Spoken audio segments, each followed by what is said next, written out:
അദ്ദേഹത്തിന്റെ വിയോഗം പിന്നെ മറ്റു സംസ്ഥാനക്കാരെ പോലെ തന്നെ നമ്മയും ഞെട്ടിക്കുന്നതാണ്. കാരണം മലയാളത്തിൽ അദ്ദേഹം ധാരാളം ജനപ്രിയ ഗാനങ്ങൾ സൃഷ്ടിച്ചിട്ടുണ്ട്. ശരിക്കും പറഞ്ഞാൽ അദ്ദേഹം മെലഡി കിങ് എന്നാണ് അറിയപ്പെടുന്നത്.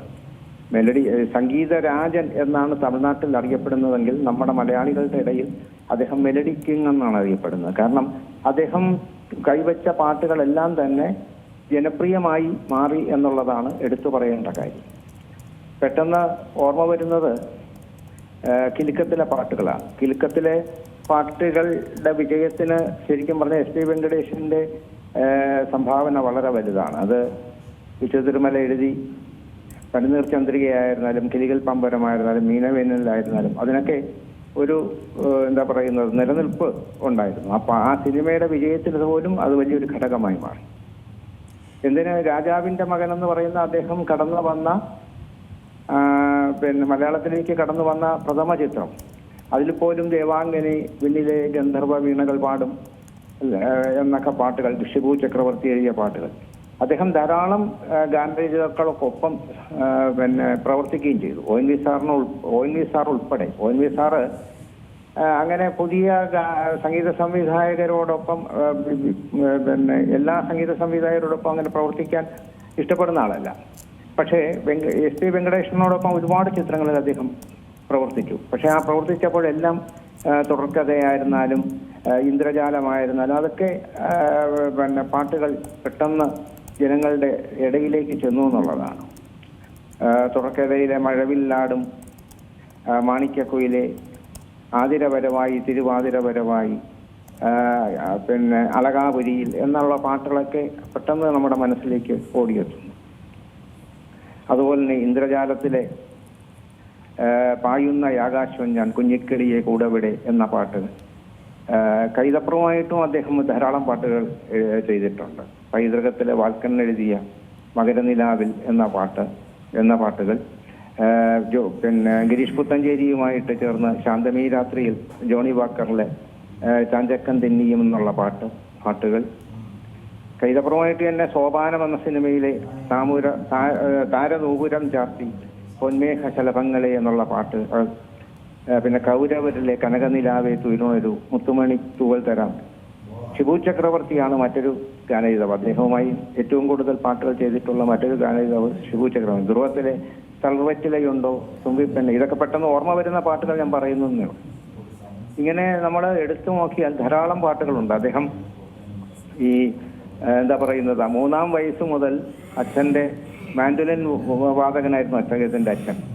3-ാം വയസ്സ് മുതൽ അത് കണ്ടും കേട്ടും പഠിച്ചു എന്നാണ് പറയുന്നത്. അത് കഴിഞ്ഞ് ഗിറ്റാറും ബാബോയും ഒക്കെ പഠിക്കുകയും വളരെ പെട്ടെന്ന് തന്നെ 1971 ഗിറ്റാർ വായിച്ചുകൊണ്ട് സംഗീത സംവിധാനത്തിലെ പശ്ചാത്തല സംഗീത രംഗത്തേക്ക് വരികയും പിന്നീട് മലയാളത്തിൽ എ.ടി. ഉമറിന്റെയും രവീന്ദ്രന്റെയും ഉൾപ്പെടെ ധാരാളം, സത്യനന്ദിക്കാടന്റെ ടി.പി. ബാലഗോപാലൻ എം.എയിലെ എ.ടി. ഉമറായിരുന്നു പാട്ടുകൾ ഒരുക്കിയത്. പക്ഷെ ഇദ്ദേഹമായിരുന്നു അദ്ദേഹത്തിന്റെ സംഗീത സഹായിയായി പ്രവർത്തിച്ചത്. അങ്ങനെ മലയാളത്തിൽ എസ് പി വെങ്കടേഷ് എന്ന് പറയുന്ന സംഗീത സംവിധായകൻ, അതായത് നമ്മുടെ ഒരു തലമുറ കഴിഞ്ഞാൽ അടുത്ത തലമുറയിൽ വന്ന ശ്യാമിനും ജോയിക്കും ശേഷം വന്ന സംഗീത സംവിധായകരിൽ ശ്രദ്ധേയനായിരുന്നു അദ്ദേഹം.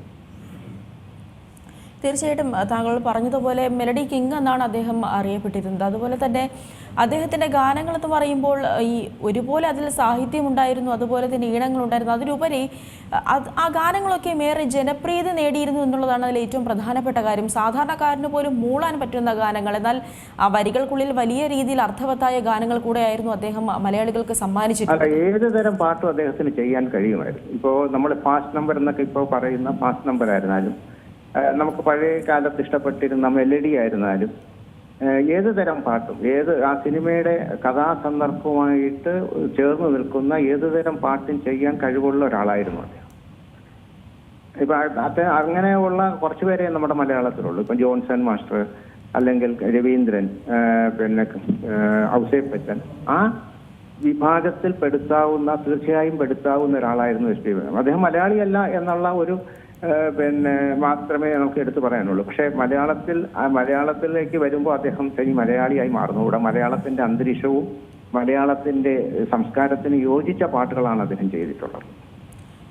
അതെ, അത് തന്നെയാണ് താങ്കൾ സൂചിപ്പിച്ചതുപോലെ ഒരു മലയാളി അല്ലാതിരുന്നിട്ടും കൂടി അദ്ദേഹം മലയാളത്തിന് നൽകിയിട്ടുള്ള സംഭാവനകൾ അതൊരിക്കലും നമുക്ക് മറ്റൊരു ഭാഷക്കാരനാണ് ഈ മലയാളത്തിന് വേണ്ടി ഇത്രയും സംഭാവനകൾ നൽകിയതെന്ന് ആ ഗാനങ്ങൾ കേൾക്കുന്നവർക്ക് ഒരിക്കലും മനസ്സിലാകില്ല. അതെ അതെ അതെ ഇപ്പം കളി ചൗധരിയുടെയൊക്കെ സംഗീതത്തിന് ഒരു ഹിന്ദി ടച്ചുണ്ട്, അല്ലെങ്കിൽ ഒരു ബംഗാളി ടച്ചുണ്ട്. പക്ഷേ ഈ എസ് പി വെങ്കടേശന്റെ സംഗീതത്തിന് അങ്ങനെ വേറൊരു ഭാഷയുടെ അല്ലെങ്കിൽ വേറൊരു സംസ്ഥാനത്തിന്റെ അല്ലെങ്കിൽ വേറൊരു സംസ്കാരത്തിന്റെ ടച്ച് ഇല്ല.